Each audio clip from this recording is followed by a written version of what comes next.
The sun was setting over New Colony when heard the sound that would change his life forever. It was not thunder. It was not an earthquake. It was the deep rumble of a patrol ship breaking through the clouds and landing in the wheat fields just outside the small farming town. Stood up from his chair on the porch and watched the massive gray vessel crush his neighbor's crops as it settled onto the ground. His wife came out of the house and stood beside him. Her face showed worry. The rarely visited agricultural colonies. When they did, it never meant anything good. Their son ran out of the barn where he had been fixing an old harvesting machine. The 18-year-old boy had grease on his hands and excitement in his eyes. He had never seen a ship this close before. "Father, look at the size of it," said with wonder in his voice. Did not share his son's excitement. He had seen ships before. He had seen what came out of them. 20 years ago, before he retired, before he became a simple farmer, had been one of the most dangerous men in the galaxy. He had been a Navy SEAL, trained to kill in ways that most people could not imagine. He had fought in the border wars. He had done things that still visited him in his nightmares. But that was the past. He had left that life behind to raise his son in peace. The ship's door opened with a hiss of steam. 12 soldiers marched out in perfect formation. They were tall creatures standing almost 2.5 meters high. Their skin was the color of wet stone, gray and smooth. Their eyes were black and empty, like holes in their faces. They wore silver armor that caught the dying sunlight. At the front walked their commander. His armor was different from the others, decorated with red marks that showed his rank. His name was, though would not learn this until later, moved with the confidence of a creature who had never met anything stronger than himself. The soldiers spread out through the town. They kicked open doors. They dragged people from their homes. They shouted orders in their harsh language, and the translation devices on their armor turned their words into broken human speech.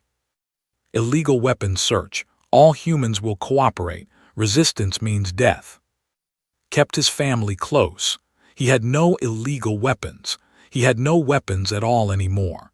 He had buried that part of himself when was born. But had his personal recording device in his pocket. It was a small thing, no bigger than a coin. Every young person had one. They used them to capture memories, to share moments with friends across the stars.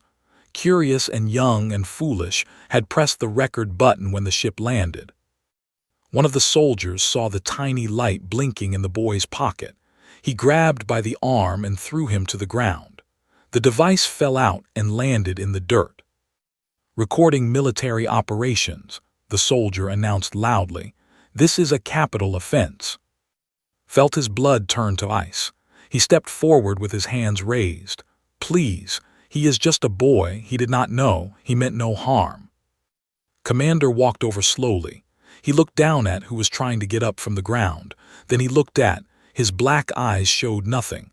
No anger, no mercy, nothing at all. "Your laws do not permit recording of military forces," tried again.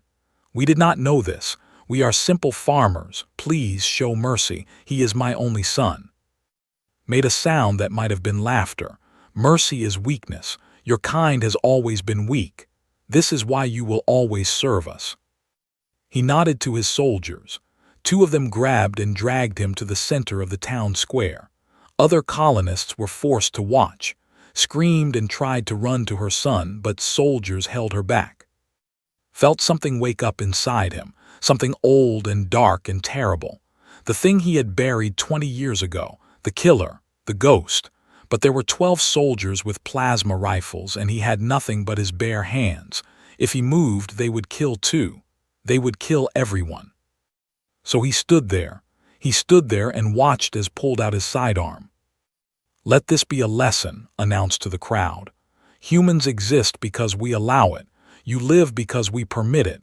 Never forget your place." Looked at his father. There was no fear in the boy's eyes, only sadness. Only an apology for being young and curious and making a mistake that would cost him everything. Father said, "It is okay, take care of mother." Fired.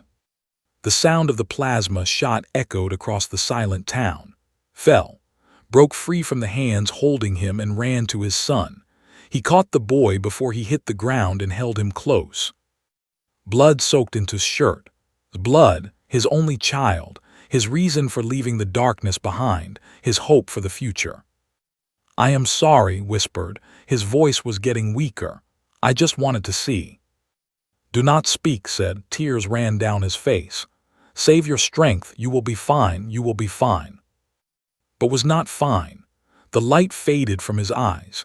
His body went still, and held his dead son in the middle of the town square while the soldiers laughed and walked back to their ship. Collapsed beside them. Her screams filled the air, filled the world, filled the empty space where their future used to be. The ship took off. It rose into the darkening sky and disappeared among the stars. And just like that, it was over. 18 years of life, of dreams, of love, ended by a single shot from a creature who saw humans as nothing more than insects. That night buried his son beneath the willow tree that had planted when he was 7 years old. The boy had loved that tree. He used to read books under its branches. He used to talk about all the places he would visit when he became a pilot. Stood beside the grave. She had stopped crying. Her eyes were empty now, hollow, like something inside her had died along with her son. "What will you do?" she asked quietly. Looked at the stars. Somewhere up there, Commander was sleeping peacefully, thinking nothing of the boy he had murdered. "I am going to make them remember his name," said. "I am going to make them afraid." He walked into the house and found his old communication device. He had not used it in 20 years. He turned it on and entered a code that only a handful of people in the galaxy knew. A voice answered. "This channel has been inactive for 2 decades. Identify yourself." Ghost said. It was his old call sign, his old identity, the name that had made enemies lose sleep. "I need to come back in." There was a long pause, then, "What do you need?" "Everything," replied. "And I need to know about the ones in the Pacific Northwest." The voice was silent for a moment. "That is above your clearance level. Those assets are not for personal missions." Thought about his son's face. He thought about the way he had apologized for dying. He thought about the laughter of the soldiers. "Make it happen," he said, "or I will do this alone and leave a trail of bodies across 3 systems. Your choice." Another pause, then, "Sending coordinates. Do not make us regret this." Ended the call. He looked at his wife one more time. "I will come back," he promised. Nodded slowly. Make them remember him. Make the whole galaxy remember. Walked out into the night. The ghost was awake, and he was hungry. The transport ship landed in Seattle 3 days later, stepped off and breathed in the wet air of Earth. He had not been to the home planet in 15 years. It smelled of rain and pine trees and something else, something old and wild that he could not name. A woman was waiting for him at the landing pad. She was young, maybe 30 years old, with short black hair and sharp eyes that missed nothing. She wore a military uniform with no visible rank or unit markings. She asked, "Yes. I am Lieutenant Bay. I will be your guide." She did not offer her hand. She did not smile. "Follow me. We have a long drive ahead." They got into an armored vehicle and drove north. The city gave way to suburbs, then to forests, then to mountains. The road became smaller and rougher. Signs appeared warning of restricted areas and military zones. "What do you know about the Sasquatch?" asked as she drove. Had read the classified files on his journey from New. He knew the official story. They revealed themselves in 2089 when climate change began destroying their mountain territories. They are intelligent, stronger than any human. They made a deal with our government, military assistance in exchange for protected land. Nodded. That is the simple version. The truth is more complicated. She paused to navigate around a fallen tree. They have been watching us for thousands of years. They know our languages. They understand our technology. They chose to hide because they saw what we did to each other. They did not want to become part of our wars. But now they fight for us. Sometimes, only two of them have ever agreed to work directly with human military forces, brothers, and looked at him with serious eyes. They are not pets. They are not weapons you can point at an enemy. They are ancient beings with their own minds and their own code of honor. If they do not believe in your cause, they will not help you. The vehicle stopped at a gate made of massive logs. Soldiers stood guard, but they were not checking the vehicle. They were watching the forest with nervous eyes. "We walk from here," said. They hiked for 2 hours through thick forest. The trees were enormous, bigger than anything had seen on any colony world. This was old growth. This was a place where humans were visitors, not owners. Finally, they reached a clearing. A stream ran through the center and the grass was soft and green. It looked peaceful. It looked empty. But knew they were being watched. "Wait here," said. "They will come when they are ready." Waited. Minutes passed, an hour. The sun moved across the sky. He did not sit down. He did not show impatience. He simply stood and waited. Then the forest changed. It was hard to explain. The birds stopped singing. The wind stopped blowing. Everything became very still. And then from between two massive trees something emerged. Was over 3 meters tall. His body was covered in dark brown fur that seemed to blend with the shadows even in daylight. His face was almost human, but wider and older, with eyes that had seen centuries pass. He moved without sound, despite his massive size. Behind him came. He was slightly smaller than his brother, but more heavily muscled. His fur was black, and there was something dangerous in the way he moved. Where seemed thoughtful and calm, seemed ready to explode into violence at any moment. They stopped a few meters from, studied him with those ancient eyes. "You are the ghost," said. His voice was deep and rough, like stones grinding together. "We have heard of you. You killed many enemies of your people." "That was a long time ago," replied. "Yet you are here seeking killers," tilted his head. "Why?" Reached into his pocket and pulled out a small device. He pressed a button, and a hologram appeared in the air between them. It showed the town square of New. It showed Commander. It showed being dragged to his death. Watched with growing interest. Watched without expression. The recording played to the end. The shot, the fall, the laughter. Turned it off. His name was, he was 18 years old. He wanted to be a pilot. He wanted to explore the stars. His voice was steady, but his hands were shaking. They killed him for recording their landing. They killed him to send a message about human weakness. Was silent for a long moment, then he spoke. "You do not want justice. Justice would mean a trial, a prison, a lawful ending." He stepped closer and had to fight the urge to step back. "You want them to feel fear. You want them to know that they are not the top of the food chain. You want revenge." "Yes," admitted. There was no point in lying. "Why should we care?" spoke for the first time. His voice was rougher than his brother's, filled with barely contained anger. "Human problems are not our problems. You creatures have been killing each other since you climbed down from the trees. Why should we help you kill aliens?" "Because they do not believe anything can stop them," said. "Because they see humans as prey. And if they see us as prey, eventually they will see everything on Earth as prey, including you." Made a sound that might have been laughter. "Let them try. We have hidden from your kind for 10,000 years. We can hide from these gray-skinned fools as well." But raised a hand, silencing his brother. He looked at with new interest. "You are willing to die for this," said. It was not a question. "Yes." "You have no plan for after, no vision of the future, only the need to make them suffer." Thought about, alone on the farm, waiting for news that might never come. He thought about the empty chair at their dinner table.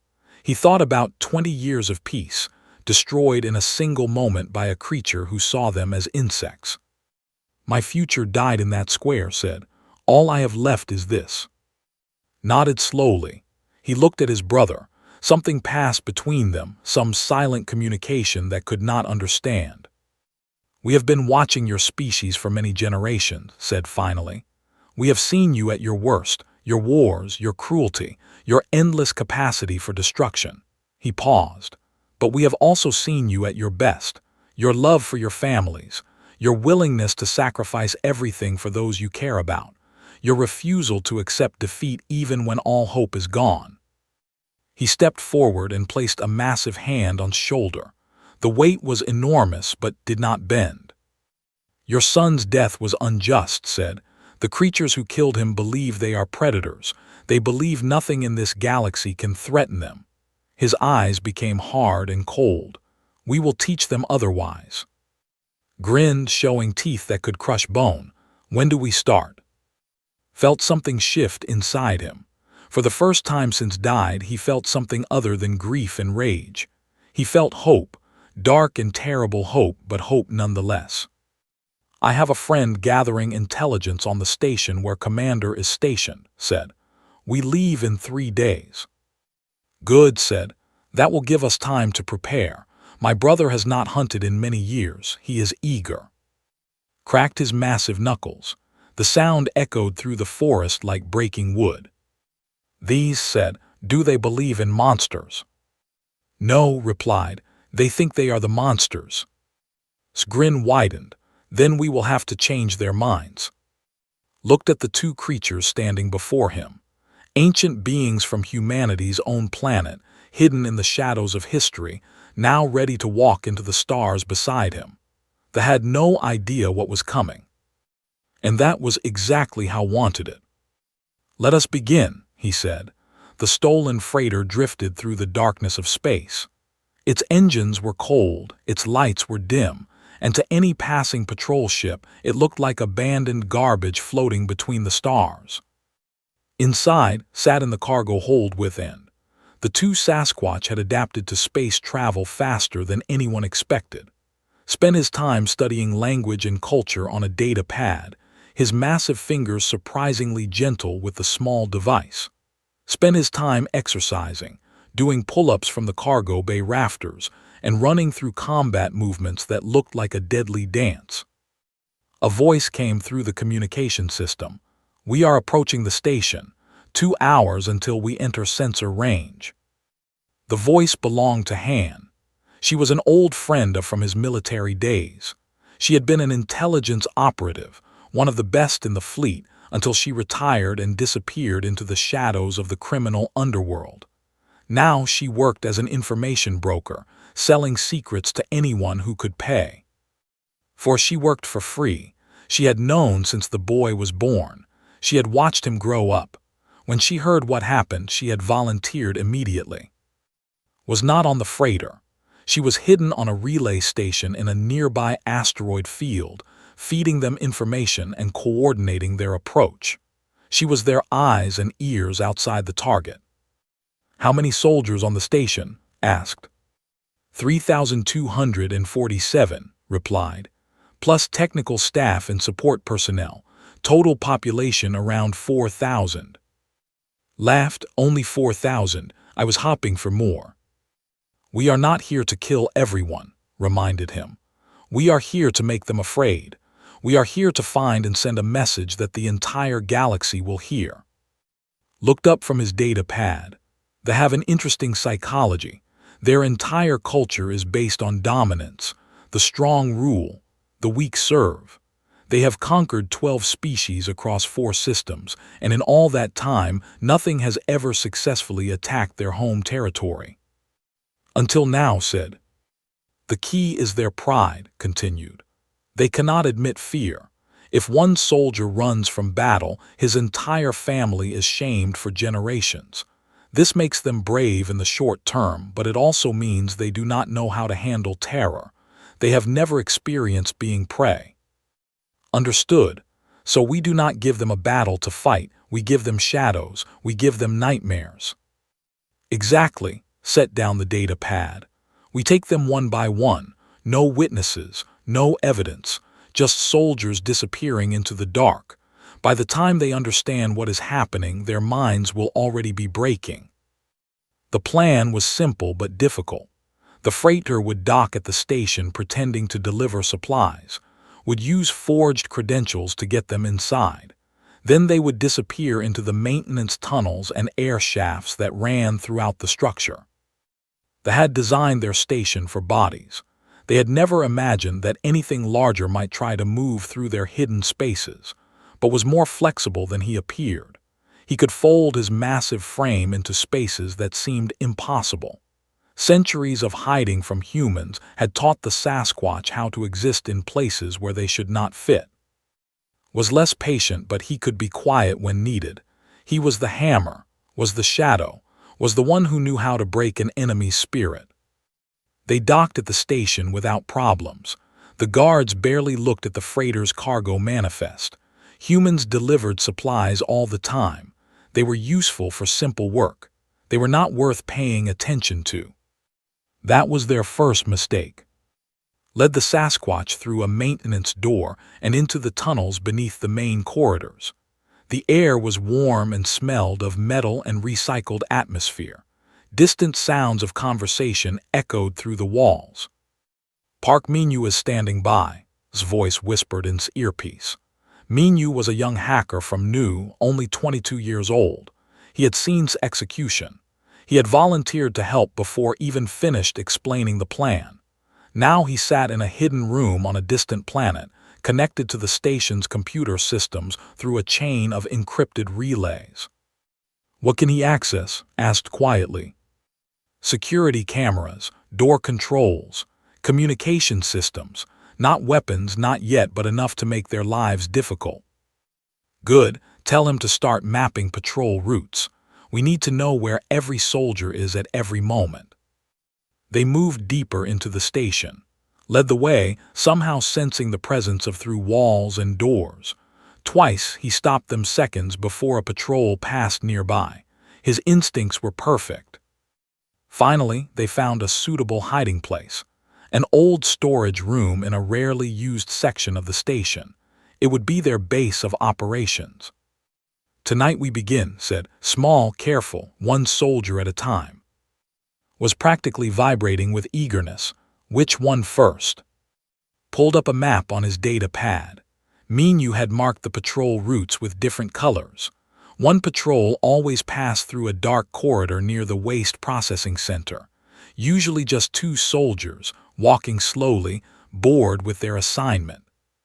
"These two," said, "they patrol alone.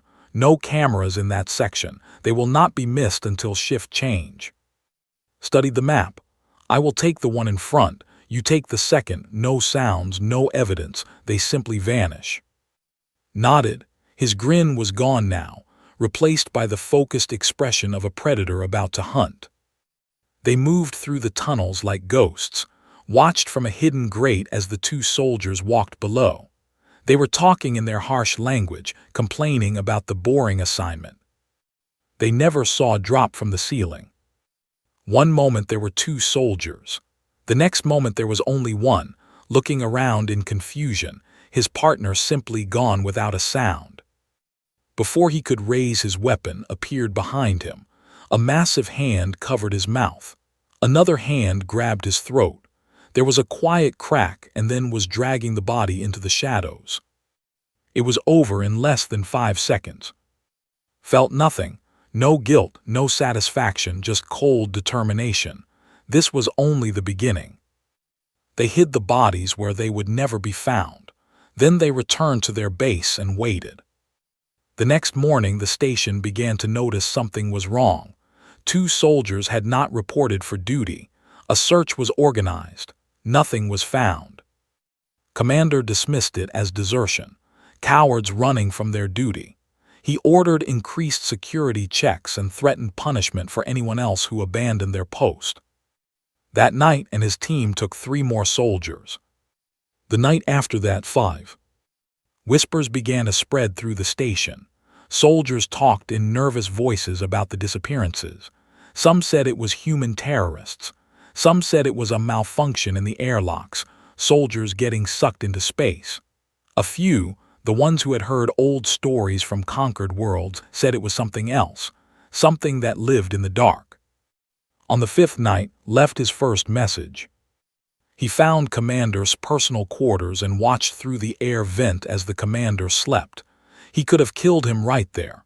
It would have been easy, but that was not the plan. Instead, he waited until woke up and looked out his viewport at the stars. Written on the viewport in the blood of soldiers were two words in the human language. KNGTAHO. Scream echoed through the officers' quarters. In the storage room deep in the station's heart, heard the distant sound and smiled. He knows, said, he knows his death is coming. Looked at the map showing thousands of life signs, all of them walking around unaware that monsters moved among them. Not yet, said. First, we make him watch everyone around him die. First, we make him understand fear. Then, when he has nothing left, when his mind is broken and his pride is destroyed, then we let him know exactly why. Nodded approvingly. Your rage is cold, that is good. Hot rage makes mistakes. Cold rage is patient. Thought about his son's face in those final moments. He thought about the way he had apologized for dying. I have been patient for 20 years, said. I can be patient a little longer. Outside their hiding place, the station was beginning to panic. But the real terror had not yet begun. Commander stood in the center of the security control room, surrounded by his officers. Screens covered every wall, showing footage from hundreds of cameras throughout the station. Somewhere in those images, the enemy was hiding. Somewhere in the endless corridors and rooms, something was killing his soldiers. 23. That was how many had vanished in the past 2 weeks. 23 warriors, all of them trained fighters, all of them armed with the finest weapons the Empire could produce. Gone. Not dead, not captured, just gone. No bodies. No evidence. Only empty uniforms left behind in dark corners, as if the soldiers had simply evaporated. And the name, that cursed name, KNGTAHO. It appeared everywhere now. On walls, on floors, on the inside of sealed rooms that no one should have been able to enter, written in blood, written in paint, once written in the scorch marks of a plasma burn on the hull of his personal shuttle. It is human terrorists, insisted his second-in-command, a veteran named. They have infiltrated the station. We must begin systematic searches, room by room, kill every human on board until we find them. We have already killed 30 human workers, replied, his voice tight with frustration. The attacks continue. Whoever is doing this is not hiding among the cleaning staff. Then what, you believe the rumors, that ghosts walk among us? His voice dripped with contempt. Did not answer. He thought about the message on his viewport. He remembered that day on the farming colony, the boy with the recording device, the father who had begged for mercy. It had been so insignificant, just another execution, one of hundreds he had ordered throughout his career. He barely remembered the details. But someone remembered. Someone had followed him across the stars for revenge. In the maintenance tunnels beneath his feet, listened through a hidden microphone. Park Min-yu had hacked into the security system 3 days ago, and now they could hear every conversation in the command center. He is getting desperate, whispered into his earpiece. Time to increase the pressure. Understood, replied from her distant station. Min-yu is ready, on your signal. Looked at in. The Sasquatch had changed over the past 2 weeks, had become even more focused, spending hours studying patrol patterns and identifying weak points in their security.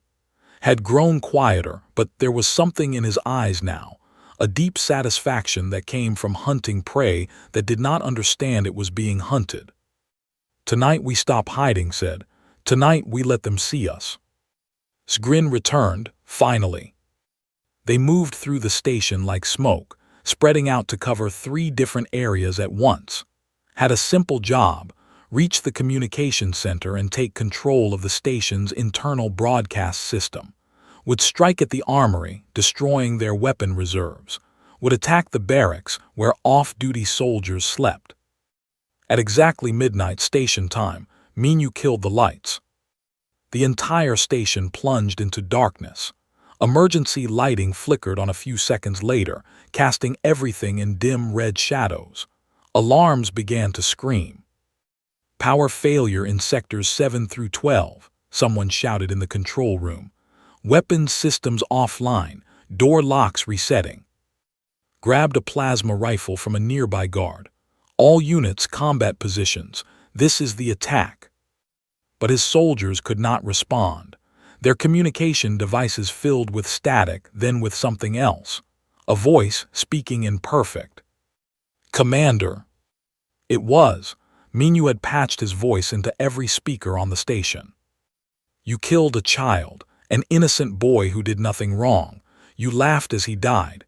You thought there would be no consequences." Looked around wildly, trying to find the source of the voice, but it was everywhere. "We are the consequences." In Sector 7, crashed through a barracks wall. The soldiers inside had been woken by the alarms, but they were still disoriented, still reaching for weapons that were not there. Moved through them like a force of nature. He was not trying to be subtle anymore. He was not trying to hide. He grabbed soldiers and threw them into walls. He caught plasma bolts with his massive hands, the energy burning his fur but not slowing him down. He roared, a sound that shook the metal walls and made the surviving soldiers freeze in pure terror. They had never seen anything like him. They had never imagined anything like him could exist. 2 survivors managed to escape the barracks. They ran through the corridors, screaming about monsters, about demons, about something from the darkest stories of their childhood. Minu made sure the security cameras captured everything. The footage spread through the station's network within minutes. In Sector 12, reached the armory. 12 guards stood in his way. They had barricaded the entrance and set up defensive positions. Studied their formation for 3 seconds, then he moved. He did not attack the front. Instead, he disappeared into an air vent that should have been too small for him. He emerged inside the armory behind the defenders. By the time they realized what was happening, he was among them. The battle lasted 47 seconds. When it was over, had a small cut on his forearm. The 12 guards would never fight again. He planted explosives on the weapon racks and walked away. The explosion lit up the station like a second sun. In the control room, watched his world collapse. Screens showed chaos everywhere. His soldiers were running, not fighting. Running from shadows and sounds and glimpses of massive shapes moving in the darkness. "Get reinforcements from the fleet," he screamed. "Call for backup." "Communications are jammed," an officer replied. "Someone has taken control of our systems." Turned to his personal console. He would send a message himself. He would tell the Empire what was happening. He would demand that they send every ship in the sector. But when he looked at his screen, he saw a face, a human face, an old face with cold eyes and gray hair. "Hello," Commander said. "Do you remember me?" Stared at the screen. Recognition slowly dawned in his black eyes. The farmer from the colony. The farmer whose son you murdered. His voice was calm and steady. The father who begged for mercy that you refused to give. "You cannot do this," said. "You are one human, we are a military station. You will die here." "Look around you," replied. "How many of your soldiers are left? How many are hiding instead of fighting? How many believe that death itself walks among them?" As if to emphasize his words, another explosion shook the station. More screams echoed through the corridors. "You taught us something that day in the square," continued. "You taught us that we were weak, that we were prey, that we existed only because you allowed it." He leaned closer to the camera, and his eyes were like ice. "We brought something to teach you the same lesson.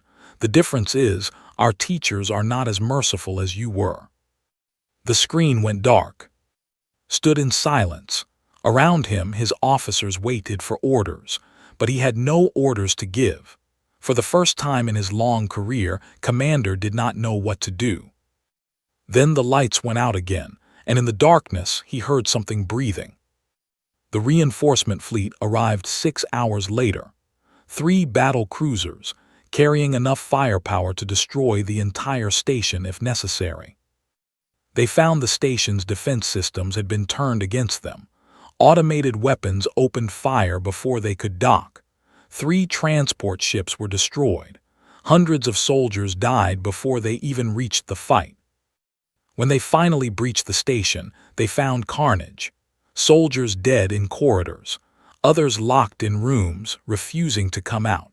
Some were found in corners, whispering about monsters that moved through walls and creatures that could not be killed. Commander was not among the dead or the survivors. He was missing. Deep in the heart of the station, in a maintenance tunnel that would take days to find, sat across from the bound commander, and stood behind him, their massive forms filling the small space. Had stopped struggling. His armor was gone, his weapons were gone, his pride was gone, all that remained was fear. "What do you want?" he asked, his voice barely a whisper. Looked at him for a long moment. Then he smiled, and there was no warmth in it. "I want you to live," he said. "I want you to go home and tell everyone what happened here. I want you to describe what hunted you, what killed your soldiers, what made the mighty empire run in terror." He leaned forward. "I want you to tell them that this happened because of one human child, one innocent boy that you killed for recording your landing. And I want you to tell them that Earth has monsters they cannot imagine, and those monsters are our allies." His eyes widened. "You will let me go?" "Yes, but you will carry a message." Reached out and grabbed his face, forcing him to look directly into his eyes. "My son's name was. You will make sure the entire galaxy remembers it. Every time a looks at a shadow and wonders what might be watching, they will think of him. Every time your people hesitate before coming to human space, they will remember why." He released and stood up. "That is my revenge, not your death, your fear, the fear of your entire species, forever." Looked disappointed. "Are you sure I cannot kill him, just a little?" "No," said. "He is more useful alive. Dead, he is just another corpse. Alive, he is a warning." Nodded with approval. "Your rage remains cold, that is good." They dragged to an escape pod and launched him toward the edge of space. Then they returned to their stolen freighter and slipped away before the reinforcement fleet could find them. Behind them the station burned, but the real damage was not to metal and machines. The real damage was to the soul. They had learned what it meant to be prey. They would never forget. 3 months after the attack on the station, Commander stood before the Imperial Council. The Grand Chamber was filled with the most powerful beings in the Empire. Admirals and generals, politicians and priests, all of them staring at the broken creature who had once been one of their finest military officers. Was not the same person who had executed a human boy on a farming colony. His hair had turned white. His hands shook constantly. He could not sleep without screaming, and he jumped at every shadow. The High Commander, the supreme leader of the military, looked at him with disgust. "Tell us again what happened." Had told the story many times. Each time the council listened with a mixture of disbelief and horror. Each time they demanded more details, and each time relived the nightmare. "They came from the walls," he said, his voice trembling. "Creatures taller than any of us, covered in fur, faster and stronger than anything we have ever encountered. They moved through spaces that should have been too small. They killed without weapons. They killed without sound." "And you expect us to believe," the High Commander said coldly, "that humans have allied with monsters?" "I saw them with my own eyes. I watched them tear through our soldiers like they were nothing. Our weapons did not stop them. Our armor did not protect us." Looked around the chamber, desperate to make them understand. "These creatures have been hiding on Earth for thousands of years. The humans have made a deal with them. If we attack human space again, they will come for us. They will come for all of us." Silence filled the chamber. Some of the council members exchanged uncertain looks. Others shook their heads in denial. but the evidence was impossible to ignore. Over 2,000 soldiers had died on that station. The survivors told the same stories as something had hunted them in the dark, something they could not fight, something they could not stop. And everywhere, written in blood and fire, was the same name, Kangtaho. The High Commander made a decision that day, a decision that would change the balance of power in the galaxy. He ordered a full withdrawal from all human territories. No ship would enter human space for any reason. Any colony near human borders would be moved. Any contact with humans would be avoided. When his advisors protested, he silenced them with a single look. "We have conquered 12 species," he said. "We have ruled this sector for 1,000 years. We have done this by being the greatest predators in the galaxy. But if the humans have found something that can hunt us, something that can make our soldiers die screaming, then we must adapt." He looked at, and there was something in his eyes that might have been pity. The child we killed was nobody, a farmer's son on a forgotten colony, and look what his death has cost us. Imagine what would happen if we killed someone important. The withdrawal began within a week. Ships pulled back across the border. Diplomatic channels opened for the first time in decades. Trade agreements were offered. Peace treaties were proposed. The humans, confused by this sudden change, accepted carefully. They did not know why they had suddenly become so eager for peace. They did not know about the monsters in their mountains or the ghost who had led them into war. Only a handful of people knew the truth, and they would never tell. Anu, the wheat, was growing tall under the warm sun, stood in his field, watching the golden stalks wave in the wind. Behind him, the willow tree spread its branches over his son's grave. Walked up beside him. She looked older than she had a year ago. The grief had carved lines into her face that would never fade, but there was something in her eyes now that had not been there before. Not happiness exactly, something closer to peace. "The news is saying that they are leaving all human colonies," she said. "They are calling it a diplomatic breakthrough." Nodded. "Let them call it whatever they want." "Did you do this, all of this?" He thought about the station, the soldiers he had killed, the terror he had created, the message he had carved into the very soul of the Empire. "I had help," he said. Took his hand.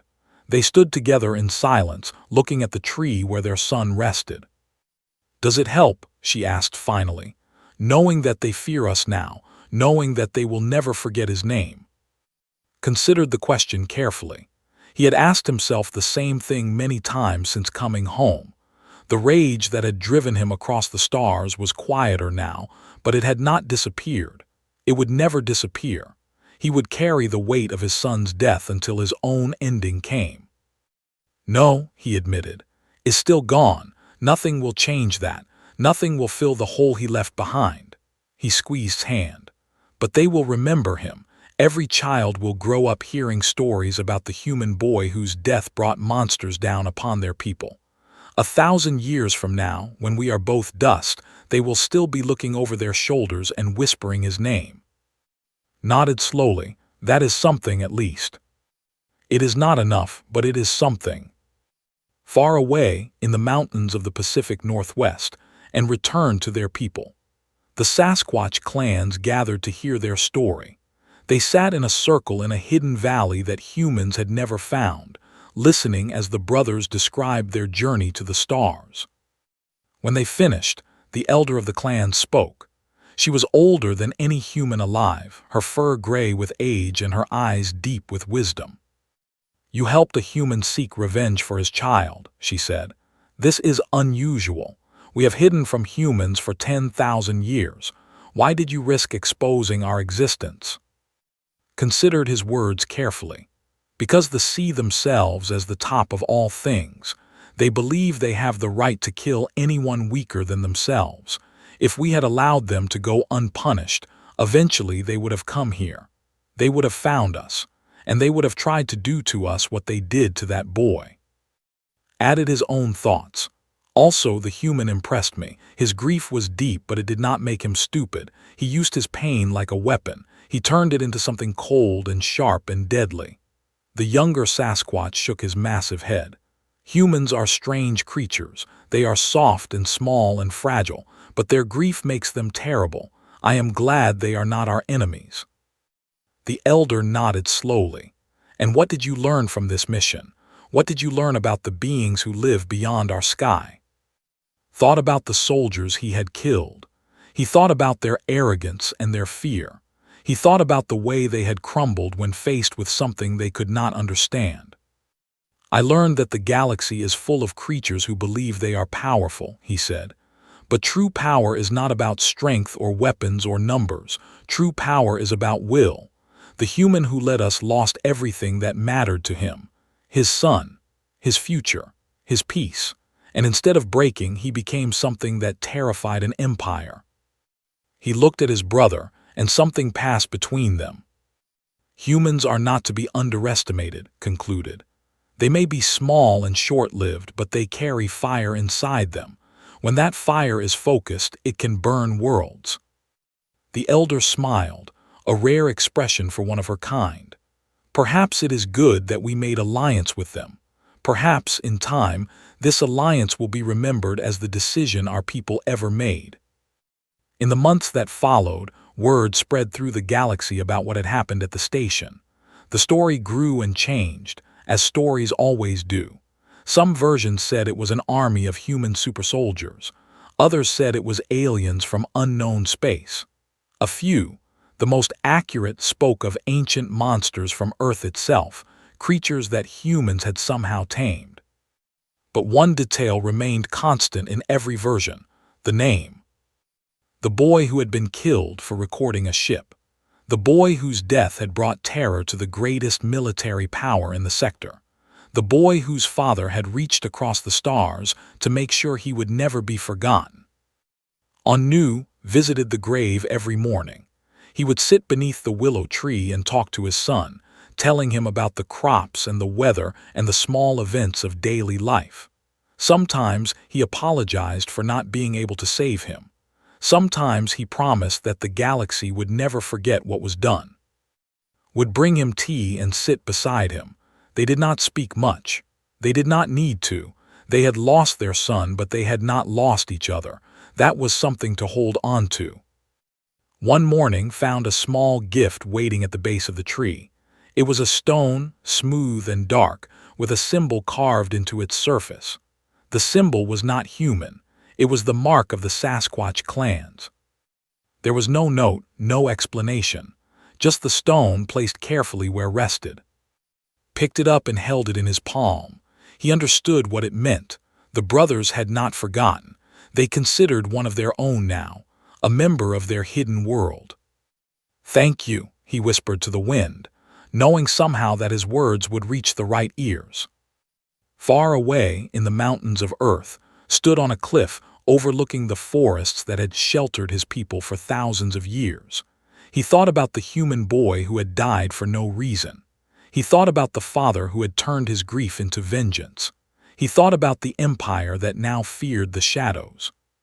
"Strange creatures, humans," he said to himself, "but I think I understand them now." He turned and walked back into the forest, disappearing among the ancient trees like a ghost. Behind him, the sun set over the mountains, painting the sky in shades of gold and red. The galaxy was vast and full of dangers, but somewhere out there, the story was spreading. A warning to any who would harm humanity. A reminder that even the smallest and weakest among them were never truly alone. And in the darkness between the stars, something was always watching. Waiting. Ready to hunt.